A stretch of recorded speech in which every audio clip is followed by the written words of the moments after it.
Si tu arrives à connaître ces 5 choses sur toi-même, je peux te garantir que tu seras capable de mieux choisir la direction de ta vie et d'être focus sur ce qui compte vraiment dans la vie.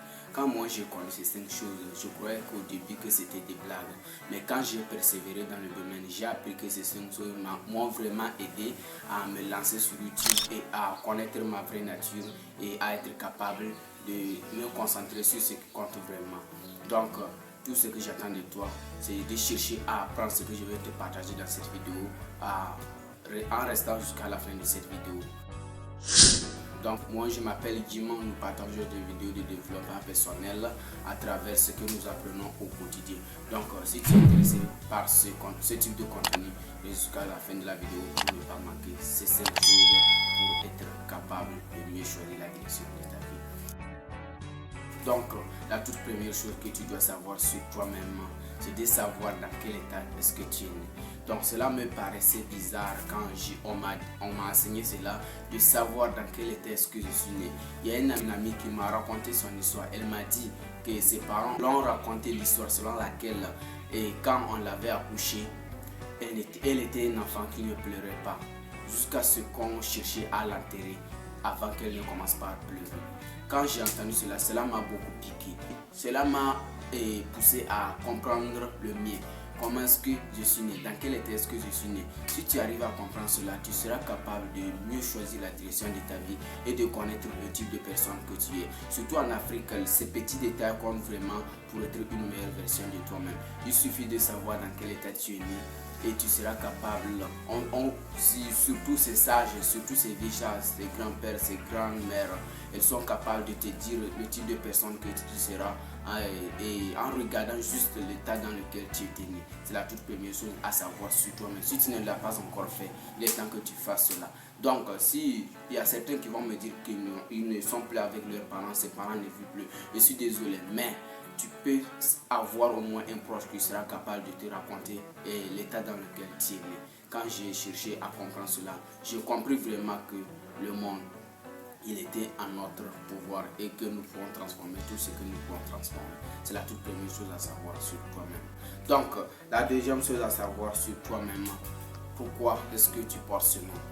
Cela est un jeu d'enfant. C'est les enfants qui sont capables de demander ce type de questions, mais ça remonte chez nous, les grands.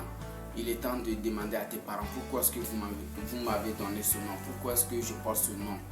Et ces petits détails font la différence. Surtout en Afrique, quand une femme accouche, elle ne peut pas sortir avec son enfant si on n'a pas encore donné du nom à cet enfant. Je ne sais pas si chez vous aussi c'est pareil, mais je serais ravi de te lire dans les commentaires. Surtout en Afrique ici, surtout chez nous. Quand une femme accouche, elle ne peut pas sortir avec son enfant si on ne l'a pas encore donné un nom. Donc on prend le temps de choisir minutieusement le nom qu'on doit lui donner avant que la femme ne puisse sortir avec son enfant. Si c'est pareil chez vous aussi, mets-moi dans les commentaires et je serai ravi de te lire et de te répondre. Donc cherche à comprendre l'importance de ton nom. Pourquoi est-ce qu'on a cherché à te donner ce nom? Cela peut remonter chez tes grands-parents. Cela peut être un nom de tes grands-parents.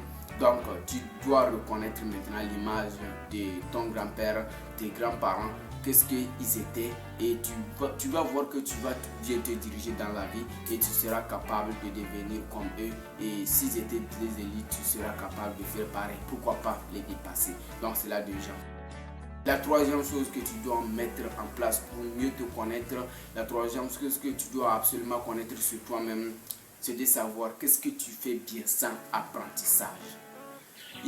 Dans la vie, il y a certaines choses qu'on fait mieux sans apprentissage, c'est-à-dire des dons venant de Dieu, venant de notre naissance, des choses qu'on n'a pas besoin d'apprendre, mais on le fait très très bien. Et quand moi j'ai compris cela, moi je peux dire qu'en français je n'ai pas de problème. Il y a des gens qui ont des lacunes à mieux s'exprimer, mais moi je n'ai pas eu ce problème. J'étais un peu brillant à l'école, mais cela ne m'a pas empêché de mieux m'exprimer, surtout dans les langues. Donc je peux dire que c'est un don que Dieu m'en a donné, car nous suivons tous les mêmes cours, les mêmes exercices que nous traitons, mais il y a une très grande différence. Mais ce n'est pas avec beaucoup d'apprentissage, je peux dire que c'est un don venant de Dieu. Tu dois aussi savoir ce que tu fais très très bien sans apprentissage. Dans la vie, il y a toujours quelque chose que tu fais très bien sans apprentissage. Si tu arrives à recenser ces choses, cela va te permettre de mieux encore choisir le chemin de ta vie et d'être capable d'être plus productif que jamais. Donc c'est la troisième chose à savoir. La quatrième chose que tu dois savoir sur toi-même, et tu dois absolument savoir cela pour mieux choisir la direction de ta vie, c'est de connaître ta nature. Connaître ta nature, cela remonte à connaître le type de personne que tu es et quelle est ta nature. Genre, est-ce que tu es colérique, est-ce que tu réagis rapidement aux situations, est-ce que tu te stresses lorsqu'on te raconte une histoire tragique, est-ce que cela se passe comme ça. Si tu arrives à connaître ta nature, tu seras capable de mieux réagir dans les situations. Si tu sais que tu réagis rapidement à certaines réactions, à certaines insultes, donc tu seras capable de mieux te contrôler à travers ta connaissance avec ta nature. Si tu arrives à connaître ta nature, je peux te garantir que tu ne seras plus cette personne qui réagit aux insultes. La cinquième et la dernière chose à savoir, qui étaient tes parents avant ta naissance. Donc, cela permet de faire le bilan en quelque sorte de ce que tu as apporté dans la famille.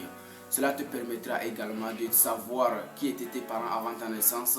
Tes parents, est-ce qu'ils étaient riches avant ta naissance? Est-ce que lorsque tu es né, tes parents sont devenus riches? Est-ce que lorsque tu es né, tes parents ont perdu des choses? Tes parents ont gagné des choses? Ils ont changé? Qu'est-ce que cela a changé lorsque tu es venu au monde?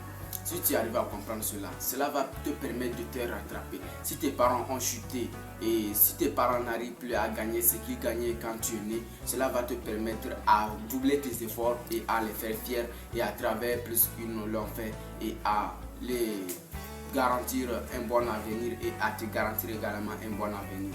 Moi, quand j'ai compris qui étaient mes parents avant ma naissance, cela m'a permis de doubler mes efforts et cela m'a permis de devenir la meilleure version de moi-même sans attendre ce qu'ils peuvent m'apporter, mais plutôt à chercher ce que je peux les apporter, même si cela est très petit.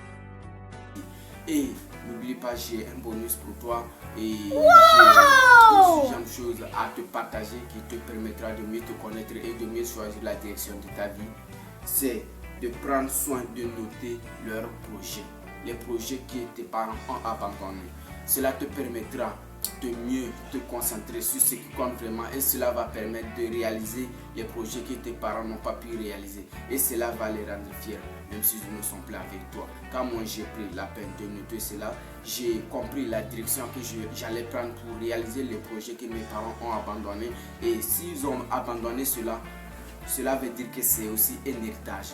Nous confondons l'héritage de nos parents. Parfois, nous avons tendance à croire que l'héritage de ce que les parents laissent, c'est-à-dire les maisons, l'argent, leurs comptes bancaires, les choses matérielles, nous concentrons nos objectifs, c'est-à-dire nous pensons que l'héritage se résume en ces choses, sans savoir aussi leurs objectifs, quels sont les projets qu'ils ont abandonnés, quels sont les projets qu'ils n'ont pas pu réaliser quand ils étaient sur terre, quels sont les projets qu'ils n'ont pas pu réaliser avant de partir à leur retraite. Ça aussi, ce sont des héritages, mais nous enfants d'aujourd'hui, nous avons tendance à nous bagarrer, à créer des conflits un peu partout dans les familles à cause de l'héritage. Mais nous n'avons pas cherché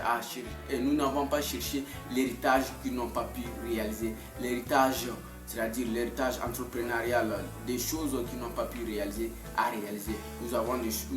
Nous cherchons des choses qui sont déjà réalisées et à s'approprier. Chaque chercher à des choses qui ne se sont pas encore réalisées et à réaliser cela pour que nos parents puissent être fiers de nous. Je peux te garantir que tu seras l'enfant le plus aimé dans la famille et tu seras l'enfant le plus productif et l'enfant le plus attrayant dans la famille.